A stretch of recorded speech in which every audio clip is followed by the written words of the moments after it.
Hi friends, welcome back to my YouTube channel. So 4-5 ದಿವಸ ಆಗೋಗಿತ್ತು already ನಾನು videos ಮಾಡಿ. ಸೊ ಯಾಕಪ್ಪ ಅಂದರೆ ಒಂದು ಪರ್ಸ್ನಲ್ ಡ್ಯೂಟಿ ಇತ್ತು. ಸೊ ಹಂಗಾಗಿ 2 ದಿವಸ ಆಲ್ಮೋಸ್ಟ್ ಪರ್ಸ್ನಲ್ ಡ್ಯೂಟಿನೇ ಆಯಿತು. ಆಮೇಲೆ ಮೊನ್ನೆ ಗಾಡಿ ಸರ್ವಿಸ್ ಬಿಟ್ಟಿದ್ದೆ, 20,000 ಕಿಲೋಮೀಟರ್ದು first paid service. So bill ಎಷ್ಟಾಗಿದೆ ಅಂದರೆ 7,148 ರೂಪಾಯಿ ಆಗಿದೆ first paid service bill. So 19,943 ಏನೋ ಓಡಿತ್ತು ಗಾಡಿ. ಸೊ ಆಮೇಲೆ ಮತ್ತೆ ನಾನು ಮಾಡಿಸ್ಬಿಟ್ಟೆ ಸರ್ವಿಸ್ನ, ಇನ್ನೊಂದು 60 ಕಿಲೋಮೀಟ್ರ್ ತಾನೆ ಅಂತ. ಸೊ ಹಂಗಾಗಿ ಇವತ್ತು ಸೋಮವಾರ, ಇವತ್ತು ಮತ್ತೆ ಡ್ಯೂಟಿಗೆ ಆನ್ ಮಾಡಿದ್ದೀನಿ. ಇವತ್ತಿನ ಮತ್ತೆ ಓಲಾ ಊಬರ್ ಸ್ಟಾರ್ಟ್, ಮತ್ತು ಯಾವುದೋ ಇವಾಗ ಪರ್ಸ್ನಲ್ ಡ್ಯೂಟಿಗಳಿಲ್ಲ. ಸೊ ಹಂಗಾಗಿ ನೋಡೋಣ ಹೆಂಗಿದೆ ಓಲಾ ಊಬರ್ ಹೆಂಗೆ ಅಂತ. ಆಲ್ಮೋಸ್ಟ್ 4-5 ದಿವಸ ಆಗ್ತಾ ಬಂತು ನಾನು ಓಲಾ ಊಬರ್ ಎಲ್ಲ ಮಾಡಿ. ಸೊ ಹಂಗಾಗಿ ಹೆಂಗಿದೆ ಏನು ನೋಡೋಣ. ಡ್ಯೂಟಿಗಳು ಇವಾಗ ಸದ್ಯಕ್ಕೆ ಬಿದ್ದಿಲ್ಲ.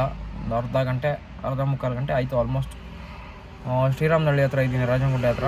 ಸೊ ಇಲ್ಲಿ ಬಿದ್ದಿಲ್ಲ, ಮುಂದೆ ಹೋಗೋಣ ಇವಾಗ. ನೋಡೋಣ ಡ್ಯೂಟಿ ಎಲ್ಲೆಲ್ಲಿಗೆ ಬೀಳುತ್ತೆ, ಹೆಂಗಾಗುತ್ತೆ ಅಂತ. ಸೊ ಫ್ರೆಂಡ್ಸ್, ರ್ಯಾಪಿಡೋದಲ್ಲಿ ಬಗ್ಲುಗುಂಟೆ ಒಂದು ಡ್ಯೂಟಿ ಬಿದ್ದಿತ್ತು. ಕಸ್ಟಮರ್ಗೆ ಕಾಲ್ ಮಾಡಿದ್ದೆ, ಸರ್ ರೇಟ್ ಕಮ್ಮಿ ತೋರಿಸ್ತಾ ಇದೆ, ನಮ್ಮದು ಮೀಟ್ರ್ ಇದೆ, ಮೀಟ್ರ್ ಹಾಕ್ತೀನಿ, ಮೀಟ್ರ್ ರೇಟ್ ಕೊಡೋದಾದರೆ ಬರ್ತೀನಿ ಅಂತ. ಸರಿ ಆಯಿತು ಕೊಡ್ತೀನಿ ಬನ್ನಿ ಸರ್ ಅಂತ ಅಂದಿದ್ದಾರೆ. ಸೊ ಹೋಗ್ತಾಯಿದ್ದೀನಿ ಇವಾಗ ಕಸ್ಟಮರ್ನ ಪಿಕ್ ಮಾಡೋಕ್ಕೆ. ಕಸ್ಟಮರ್ನ ಪಿಕ್ ಮಾಡಿಕೊಂಡು ನಮ್ಮ ಮೀಟ್ರ್ ರೇಟೇ ಕೊಡ್ತಾರಂತೆ. ಸೊ ಬನ್ನಿ ಮೀಟ್ರ್ ರೇಟ್ಗೆ ಹೋಗ್ಬಿಟ್ಟು ಮಾತಾಡಿರೋ ಥರ ಕೊಡ್ತೀನಿ ಅಂದಿದ್ದಾರೆ. ಮೀಟ್ರ್ ಹಾಕ್ತೀನಿ, ಮೀಟ್ರ್ ಟ್ಯಾಕ್ಸಿದು. ಸೊ ಅದೇ ರೇಟೇ ಕೊಡ್ತಾರೆ, ಅದೇ ರೇಟಲ್ಲೇ ತೊಗೊಂಡು ಕಸ್ಟಮರ್ನ ಡ್ರಾಪ್ ಮಾಡೋಣ. 150 ಮೀಟ್ರ್ ಇದೆ ಲೊಕೇಶನ್ನು, ಇಲ್ಲೇ ಪಿಕಪ್ ಮಾಡ್ತೀನಿ ಕಸ್ಟಮರ್ನ ಇವಾಗ. ಸೊ ಕಸ್ಟಮರ್ನ ಕರ್ಕೊಂಬಂದು ಡ್ರಾಪ್ ಮಾಡಿದೆ. 480 ರೂಪಾಯಿ ಹೇಳಿದ್ದೆ ನಾನು, ಕಿಲೋಮೀಟ್ರಿಗೆ 24 ರೂಪಾಯಿ ಲೆಕ್ಕ ಹಾಕಿ. ಸೊ 500 ರೂಪಾಯಿ ಕೊಟ್ಟಿದ್ದಾರೆ ಕಸ್ಟಮರ್. ಈ ಥರ ಒಪ್ಕೊಂಡ್ರೆ ನಮಗೂ ಗಿಟ್ಟುತ್ತೆ ಮಾಡೋದು. ಇಲ್ಲ 300 ರೂಪಾಯಿ ತೋರಿಸ್ತಾ ಇದ್ದ ರ್ಯಾಪಿಡೋದಲ್ಲಿ, 480 ರೂಪಾಯಿ ಆಗೋ ಕಡೆ 300 ರೂಪಾಯಿ ತೋರಿಸಿದ್ರೆ ನಮ್ಗೆ ಹೆಂಗೆ ವರ್ಕೌಟ್ ಆಗುತ್ತೆ. 15 ರೂಪಾಯಿ ಕಿಲೋಮೀಟ್ರ್ ಕೊಟ್ಟಿದ್ದ. ಸೊ ಕಾಲ್ ಮಾಡಿ ಕಸ್ಟಮರ್ಗೆ ಹಿಂಗಂದರೆ ಕಸ್ಟಮರ್ ಒಪ್ಕೊಂಡ್ರು, ಆಯಿತು ಬನ್ನಿ ಅಂತ. ಬಗ್ಲುಗುಂಟೆ ಜಾತ್ರೆಗೆ ಬಂದಿರೋದವರು. ಸೊ ಬಗ್ಲುಗುಂಟೆಯಲ್ಲಿ ಇದ್ದೀನಿ ಇವಾಗ. ನಾನು ನಮ್ಮನೆ ಇಲ್ಲಿಂದ ನೆಕ್ಸ್ಟ್ ಎಲ್ಲಿಗೆ ಡ್ಯೂಟಿ ಬೀಳುತ್ತೆ ಅಂತ.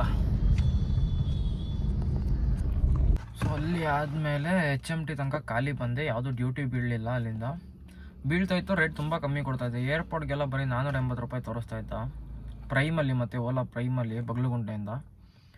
ಸೊ HMTಗೆ ಬಂದೆ. ಅಲ್ಲಿಂದ ಒಂದು ಸ್ವಲ್ಪ ಊಟ ಗೀಟ ಮಾಡಿಕೊಂಡು ಆಮೇಲೆ ಅಲ್ಲಿಂದ ಮತ್ತೆ ಪೀಣ್ಯ ಮೆಟ್ರೋ ಸ್ಟೇಷನಿಂದ ಅಟ್ಟೂರ್ ಲೇಔಟ್ ಒಂದು ಡ್ಯೂಟಿ ಬಿತ್ತು ಓಲಾದಲ್ಲಿ. ಸೊ ಕಸ್ಟಮರ್ನ ಇವಾಗ ಕರ್ಕೊಂಡು ಡ್ರಾಪ್ ಮಾಡಿ ಗಾಡಿ ಸೈಡ್ಗೆ ಹಾಕಿ ಕೂತಿದ್ದೀನಿ. ಸೊ ನೋಡೋಣ ನೆಕ್ಸ್ಟ್ ಇಲ್ಲಿಂದ ಮತ್ತೆ ಎಲ್ಲಿಗೆ ಬೀಳುತ್ತೆ. ಇನ್ನೊಂದು 2 ಡ್ಯೂಟಿ ಇವತ್ತಿನ ಆಗಿರೋದು.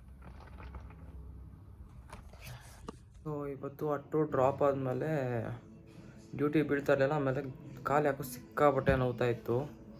ಸೊ ಅದಕ್ಕೆ ಆಗಲ್ಲ ಸಿಟಿ, ಮತ್ತು ಸಂಜೆ ಆಗೋಯ್ತು, ಟ್ರಾಫಿಕ್ ಬೇರೆ ಜಾಸ್ತಿ ಆಗೋಗುತ್ತೆ ಅಂದ್ಬಿಟ್ಟು ಮನೆಗೆ ಬಂದ್ಬಿಟ್ಟೆ. ಸೊ ಇವತ್ತು ಮಾಡಿಲ್ಲ, ಇವತ್ತು 2 ಡ್ಯೂಟಿನೇ ಮಾಡಿದ್ದು. ಸೊ ನಾಳೆಯಿಂದ ಮಾಡೋಣ ಡ್ಯೂಟಿನ ಕಂಟಿನ್ಯೂ ಆಗಿ. ಸೊ ಸಿಗ್ತೀನಿ ಮತ್ತೆ ನಾಳಿನ ವೀಡಿಯೋದಲ್ಲಿ. ಟಾಟಾ, ಬಾಯ್ ಬಾಯ್ ಫ್ರೆಂಡ್ಸ್.